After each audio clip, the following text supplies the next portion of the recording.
I think one of the things that's really nice for business owners once they get that clarity over their vision is it's easier to know what to say no to. Yes. And what they don't have to take on anymore themselves as as a business owner, as a business, and what they can allow their team to say no to. That being able to say no is incredibly powerful. It is. Yeah. It is. I think we tend to find a lot of clients again that have found themselves doing this business with I wouldn't say legacy customers and clients, but certainly historic, people they've been trading for several years or, maybe been there from the start, maybe even their first customer, which is quite exciting, of course. And then you get this very emotional attachment to those things. But as the business progresses, the fundamentals change in the business or what you're actually doing or the requirements of the business change quite a lot. That's right. And you have to learn to start to say no. Now that might be because perhaps the rates or the prices are different, which is obviously one of the common ones we find, but perhaps they don't fit in to the long-term model or the strategy any longer. It can be a multitude of reasons, perhaps they become bad payers, it could be anything, but that ability to start saying no, or even maybe to start clearing out a little bit and saying, making room for the actual customers and clients that you want going forward is an important part of the journey, I think, and sometimes a journey that we help clients start. Yes, and I think being able to say no is one thing. Being able to navigate the transition away from working with some of those, customers is another thing. You need to, you can't just suddenly start saying no to everybody. It's not as simple as that. No. I think that's where maybe some of the fear comes from businesses when they first start saying no, is that they worry that no other work's going to come. That's and right. That, there is always that kind of natural fear. So I think when we discuss this with businesses, we're not taking a black and white approach that you must start saying no to everything like this, and you must, this, and now it's only this new strategy and nothing else. There's a transitional phase, and I guess it's up to us to help the business owners, make sure that they understand their numbers so that they know how to transition off of that and move towards that new strategy and do that over time. And equally within that business, how they can communicate to their team that this is what we're doing and why, so that the team understand this is the journey we're going on as a company. Right. It's not something that's just going to happen overnight and, the expectations are going to be managed along the way, but they also know how to conduct themselves with those customers as that journey happens. Yeah, I think it's about that clarity, isn't it? I think it's the clarity that hopefully that the vision piece brings. What do you want from this? Where do you want to be? Is kind of the next step for us is often that reverse engineering and feasibility, if you like, understanding, okay, well, look, this is what you need to achieve from your business. Let's call it a monetary value at the end of it. Reversing that, reverse engineering that up and then saying, well, you're going to need to do this type of sales with this type of margin. And that may need you then obviously looking at what your business looks like today. And then it may need you to start saying no or let's just say, sort of rationalizing the business that you do, because the business can't always be the same. It just isn't. I think that's it changes as you go on. Either you're moving along the value chain or perhaps you've found some products and services, along the way that probably just don't work or they don't fit in or they're not profitable enough, whatever it may be.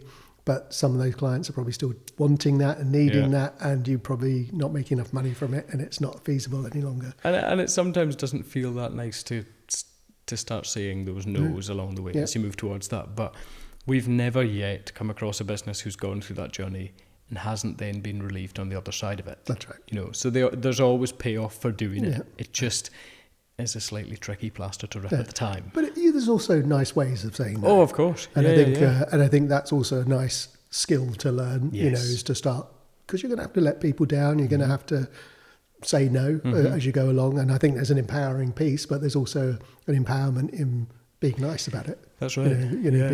Being communicative with your clients and being saying, look, I'm sorry, we've moved on. They've done. Hopefully, we've left you in a better place, and now it's time to move on, or perhaps you'd be better served. Elsewhere. And I think that's a really good point. Like, you can look at this in so many different businesses, but I think the trades are a great example of this. The types of jobs that a one-man band is going to be going for. It's different from, the business that has a team of 3 or 4. Yeah. It's different from the business that has a team of 30 or 40. Right. They require different types of contracts. They require different business.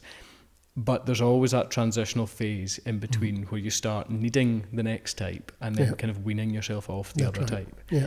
But it's okay to start saying no to some of those, because again, the overheads that different sizes of businesses carry means that, they can't keep saying yes to all these types of customers because it just doesn't work. No.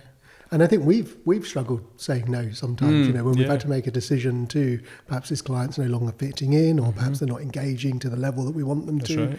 Love what they do. Exciting them, businesses. Totally excited by it, totally leaving meetings before buzzing and stuff. But over a period of time, we're not able to deliver the value that we want them to. Yes. And we've struggled with that, I think.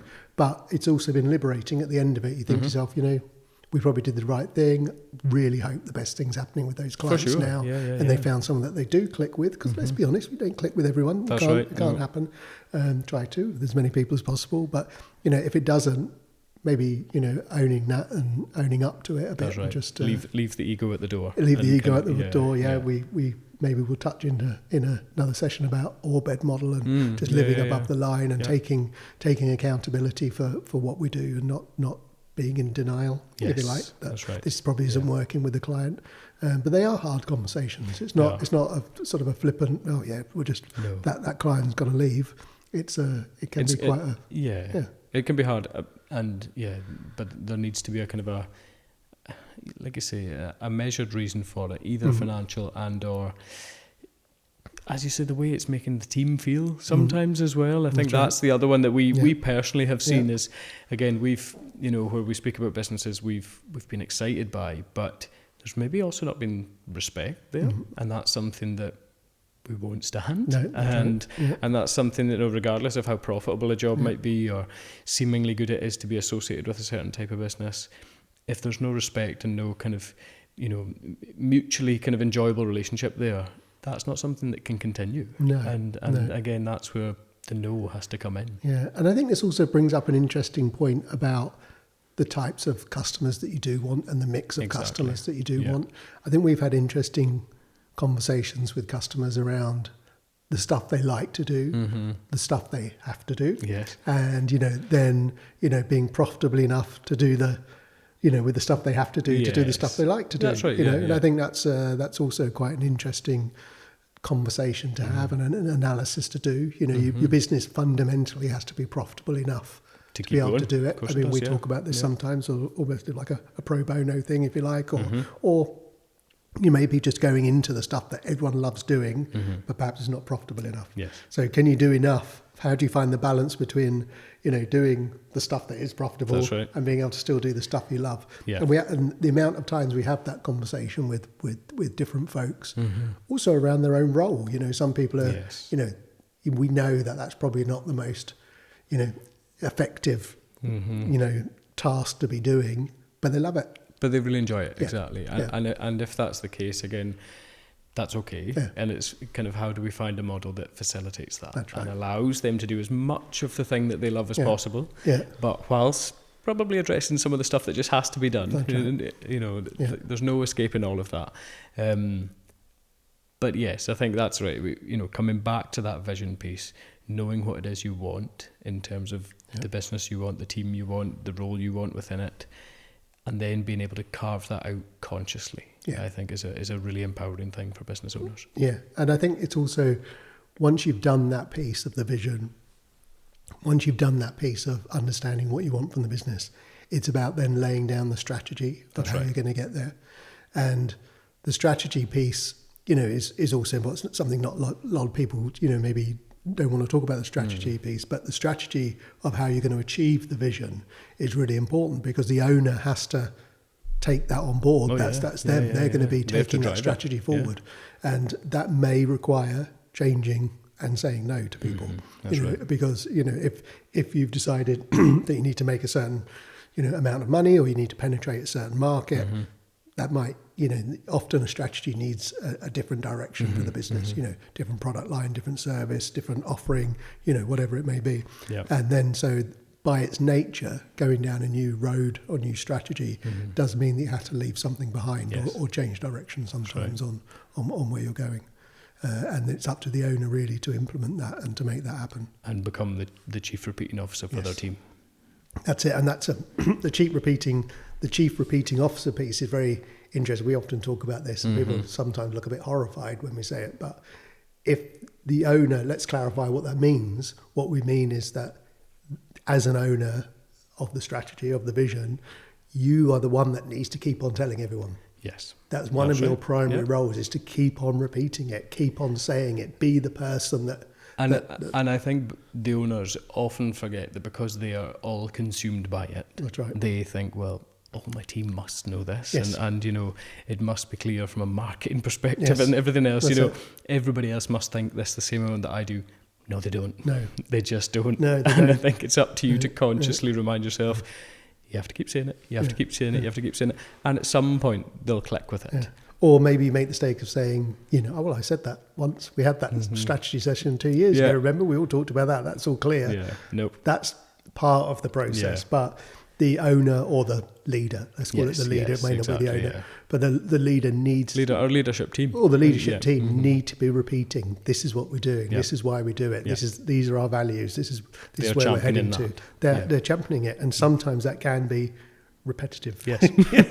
But it's necessary. Yeah, it is. It's the only way it happens. Yeah, that's right.